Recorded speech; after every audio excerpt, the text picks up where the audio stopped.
Roman.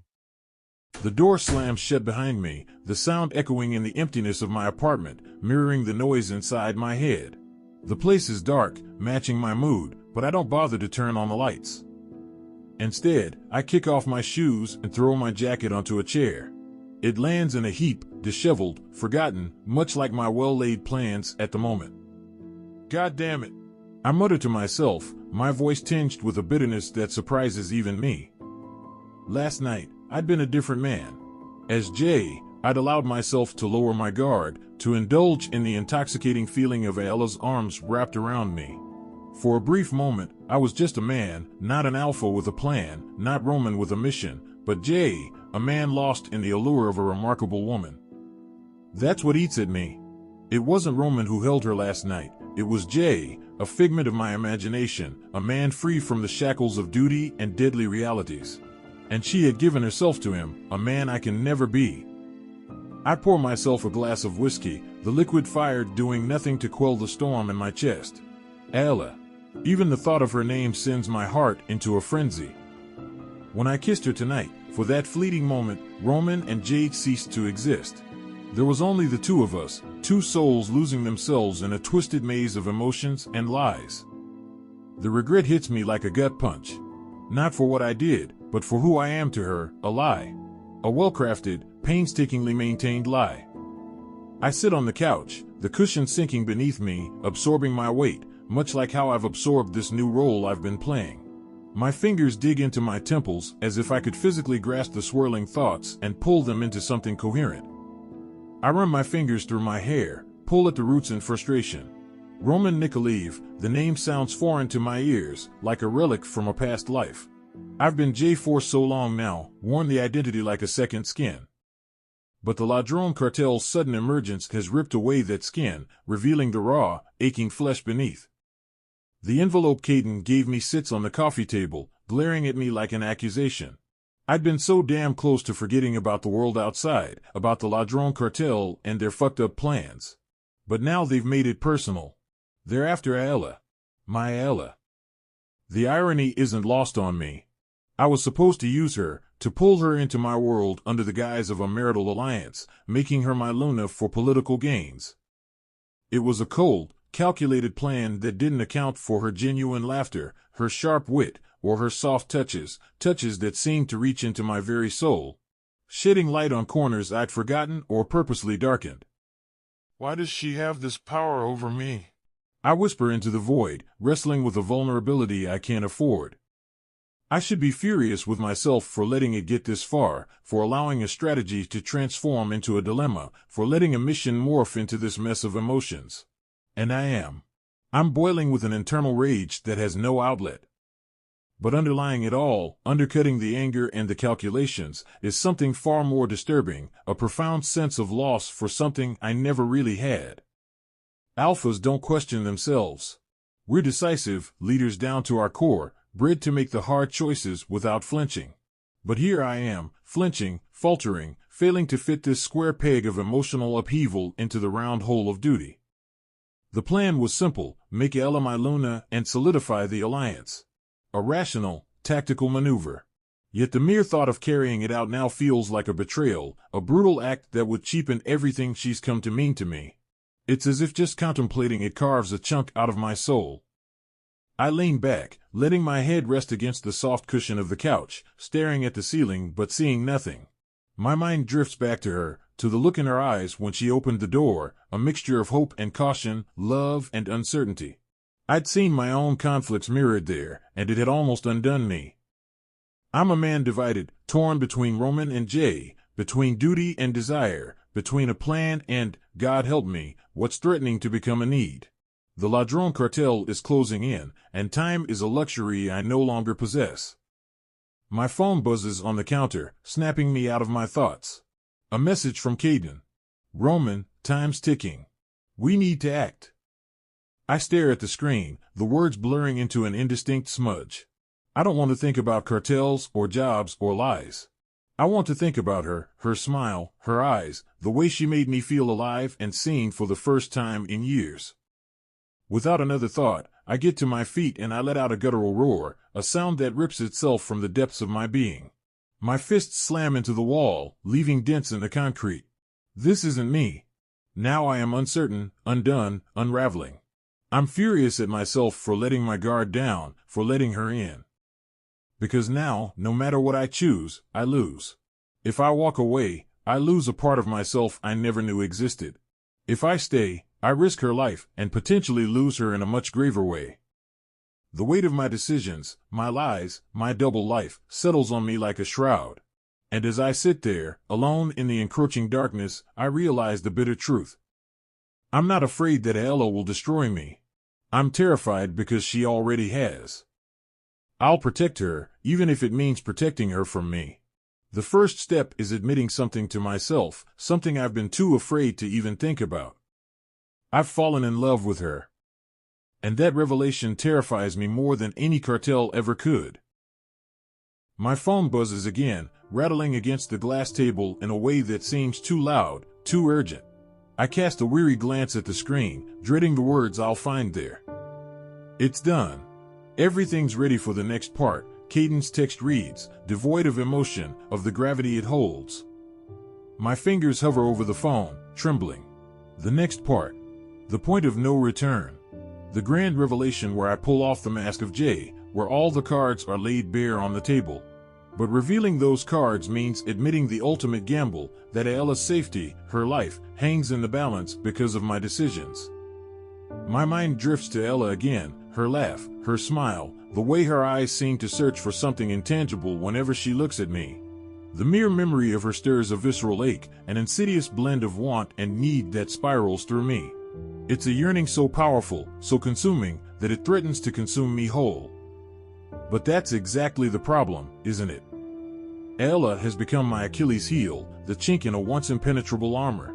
Every stolen moment with her, every lingering touch and secret smile, has been a thread, subtly but surely weaving a vulnerability I can't afford.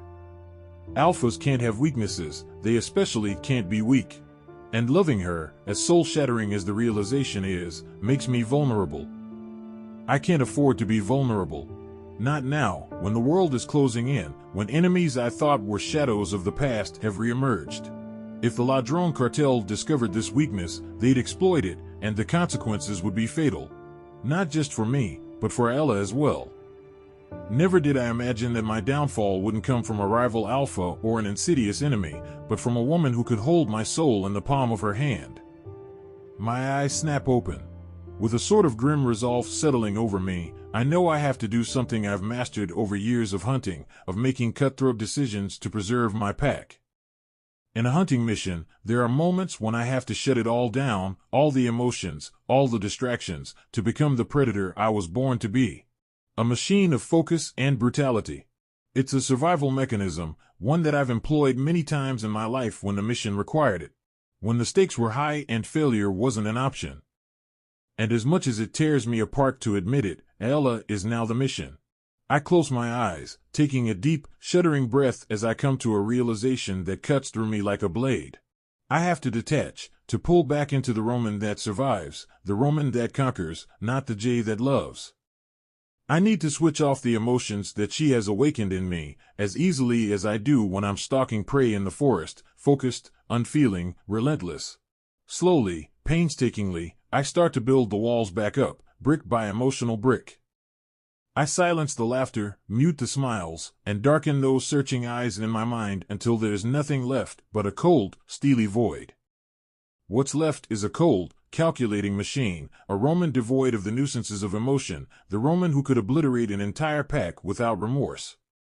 When I open my eyes again, they're devoid of the warmth that Ella had somehow kindled there. The transformation is complete. All that remains is a chilling resolve, a predatory focus that settles over me like a second skin. I pick up my phone, my fingers hovering over the screen as I draft a reply to Caden. Proceed. I'll take care of it from here. The words like a nail in the coffin of the life I'd briefly allowed myself to dream of. My thumb hovers over the send button for just a fraction of a second, as if defying me to go through with it. But in the end, duty wins out, as it always does.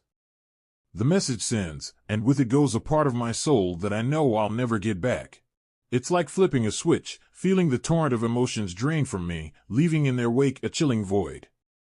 I am Roman Nikolaev, Alpha of the Black Veil Pack, Bratva Pakhan, and I have a job to do. I stand up, feeling the heaviness lift from my shoulders even as a different kind of weight settles in, a weight of responsibility, of duty, of the reality that sometimes love isn't enough. Or perhaps, it's too much. Too much of a risk, too much of a distraction. Ella had become my weakness. And as much as it guts me, I have to turn that weakness into my strength. Because the world I come from is unforgiving to those who show even a sliver of vulnerability. I cannot be weak. I will not be weak. And so I step back into the cold, ready to do what must be done, even as a small voice in the back of my mind whispers a truth I can't completely silence, and switching off my emotions, I may have saved Ella's life. But I've killed a part of my own. Ella. The cafe hasn't felt the same lately. Not since Jay stopped showing up. No fresh rose tucked between my coffee mugs, no text sliding up my phone with casual flirtation. It's as if he vanished into thin air. A part of me wants to reach out, to find out what happened, but another part keeps my fingers hovering over the phone, paralyzed. He had given me warmth, laughter, a tantalizing glimpse into what could be, then he pulled it all away as if scared of what he'd created. I feel like a fool for letting my guard down, but more than that, I feel the ache of his absence like a phantom limb. Each day that passes with no word from him piles another layer of cold, gritty reality atop my dreams. It's my turn to take a break, and I find myself sitting alone, nibbling on a sandwich without really tasting it. Girl, you're miles away again. A penny for your thoughts? Sam says, snapping me back to reality during our break. He's got that worried pinch between his eyebrows. What's eating you? I'd be overcharging you. I reply, attempting a smile, but then it falters and I sigh. I don't know. Stuff. Okay, spill. What's up with you? You've been distracted for days, and don't tell me it's not about Jay, he says, seeing right through me. I've seen you glance at the door every time the bell rings. That obvious, huh? I say sadly while looking down, unable to meet his eyes. He hasn't been around. No calls, no texts, nothing. It's like he disappeared. And you're hurt. Sam concludes, without a trace of judgment. I guess I am. I admit. It's complicated. But it's on him, you know? He's scared of what we could have had, and now he's running away from something that scares the crap out of him. Sam reaches over and takes my hand. You can't chase someone who's running from themselves. He notes wisely. So, what are you going to do? I nod, appreciating his words, but still feeling the empty space Jay left behind. What am I going to do? That's the million-dollar question, isn't it? Because aside from my messed-up non-relationship with Jay, there's a more menacing problem looming over me. The stalking hasn't stopped, if anything, it's escalated. And deep down, a gnawing suspicion is growing that it might be Roman, that it might be my past finally catching up with me. I realized this morning, that's why I decided to make a decision I never wanted to make in the first place. The thought of Roman possibly being behind all this terrifies me, but also forces me to make a decision I've been avoiding. I can't stay here. Between the stalking and the chaos of my unraveling past, it's not safe. And more than that, it's not fair to the people who've been kind to Ella, who doesn't really exist. As I sit there, staring at my untouched coffee, my emotions churn like a stormy sea. This is no easy decision, and the price I'm paying feels astronomical. I'd started building a life here, a modest, but comforting one. With friends like Sam, with possibilities like Jay. And now, because of circumstances and dangers I can't control, I'm uprooting it all. After my shift, I head to the back office. My hands tremble slightly as I write my resignation letter. As I slip it into an envelope and place it on the manager's desk, I feel a mix of sadness, relief, and overwhelming uncertainty. I'm making plans to leave the country, to run again. But from what? From whom? Whether it's Roman, whether it's some twisted turn of fate, or whether it's my own messed up choices, one thing is clear, I can't keep running forever. Sooner or later, I'll have to face whatever, or whoever, is haunting me. I wipe down the counter for what feels like the 100th time today, my mind racing a million miles away from this cafe. The bell over the door chimes, but it's not him. It's not Jay, or Roman, not that I know what the latter even looks like. Gods, can a girl catch a break? I think about the man I was supposed to marry and bristle. Why the hell would Roman show up now, after all this time? I've spent the last 2 years hiding in plain sight, so why would he pick this exact moment to make his presence known? It doesn't add up. Roman's not stupid.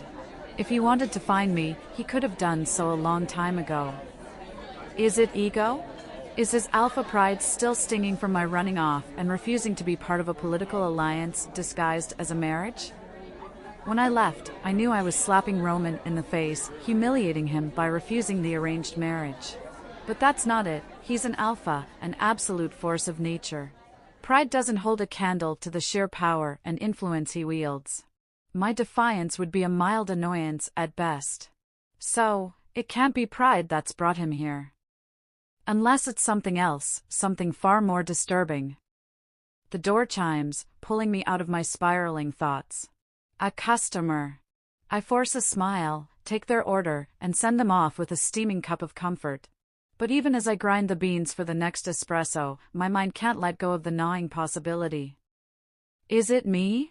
Could he, this overwhelmingly ruthless alpha, have some kind of unfinished business with me? But what could it possibly be? I was just a pawn in a grander scheme. A way to unite two powerful families. My thoughts begin to spiral, and it's taking all my self-control to not just leave everything, run home, and pack my bags.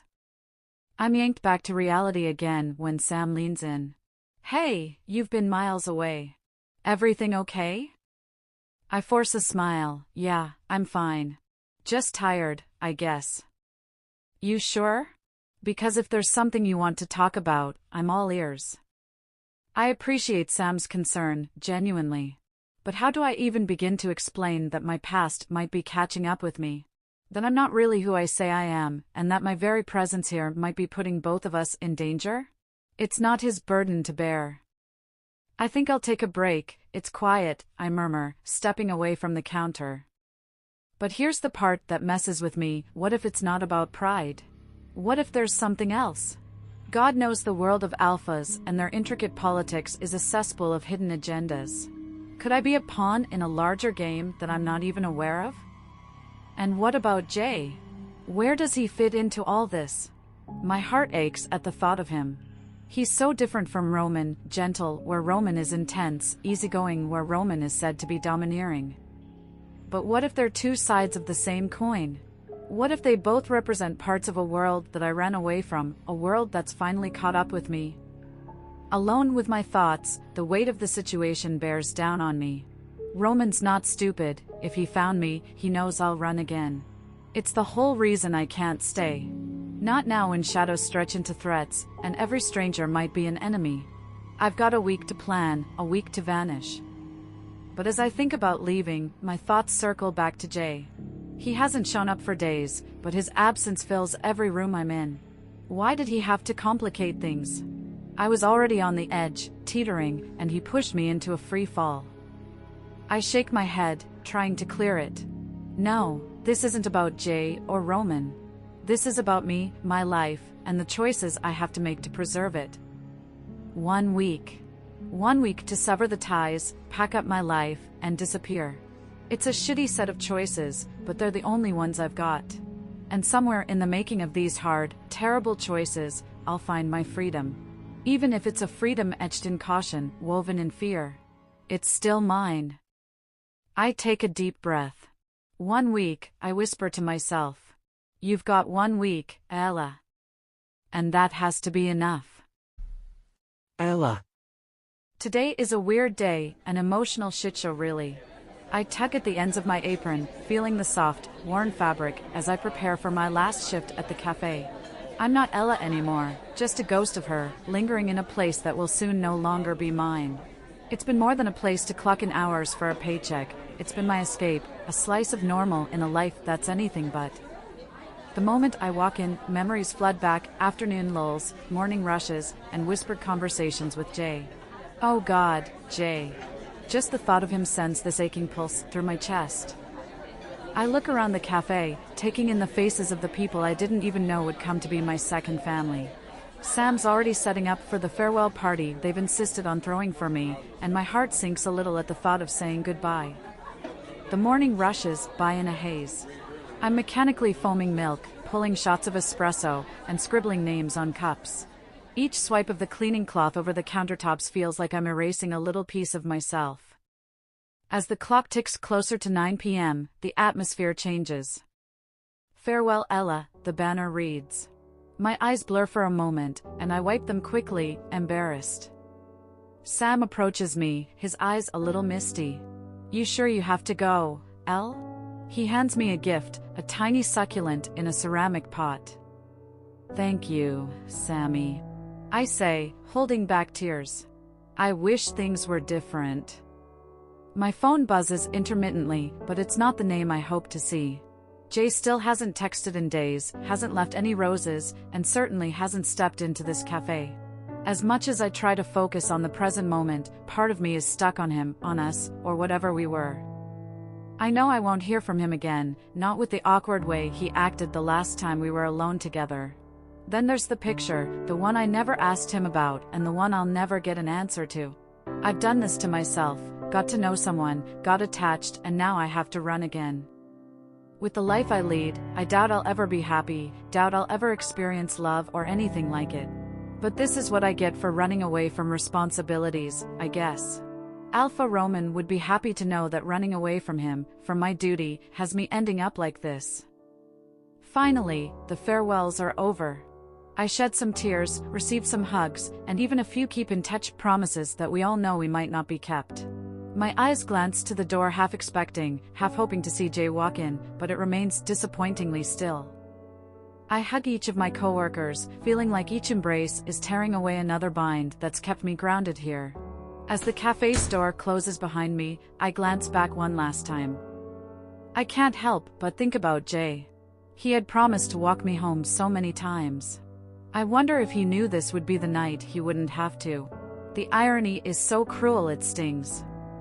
My heart pounds as I consider the lonely walk home. Anger, sadness, and a sense of loss all swirl inside me. Why did he have to ghost me like that? Was I that easy to abandon? I reach down into my boot, pulling out the small dagger I've hidden there. It's a bitter comfort, a cold piece of reality. My heart sinks a little more with each step I take, away from the cafe, away from the life I built as Ella. The night air is cool against my skin, carrying with it the scent of impending rain. Every step is heavy, mirroring the weight of my thoughts. It's like I'm walking through a mist, each footfall a muted thud on the darkened asphalt. The first few blocks are uneventful. I keep my eyes ahead, focusing on the path, but my senses are on high alert. I still can't shake off the feeling of being watched. And then I hear it, the soft, rhythmic patter of footsteps behind me. My steps quicken, my grip tightens around the dagger, and my ears strain for any sound over the pounding of my own heart. This time, there's no shuffle of retreating footsteps, no easing of that prickling awareness on the back of my neck. This isn't the first time I've been followed, but something feels different tonight. A raw, desperate edge to the atmosphere, perhaps, or maybe it's the painful clarity that comes with goodbyes. I set off in a sprint, but he catches up to me. Fast. Too fast. A hand clamps around my mouth, and I smell wolfsbane. Fear slices through me as I know what this means, and I have just enough time to register that this isn't a random attack. Panic flares white-hot through my body, but it's the scent that stops me cold, a scent that pushes past the wolfsbane, forest floor, a touch of cedar. It smells like Jay. As my vision starts to blur, the last thing that crosses my mind is how ironic it is that the scent which once felt like safety now heralds my darkest fear. And in that split second, as my body starts to betray me, I finally accept the gut-wrenching truth. The life I built as Ella, with its joys and sorrows, friendships and heartbreaks, is over. What's even worse is no one will be coming to look for me, because they know I'm leaving. Whether I'm ready or not, Ella's past has caught up with her. And I can't run anymore.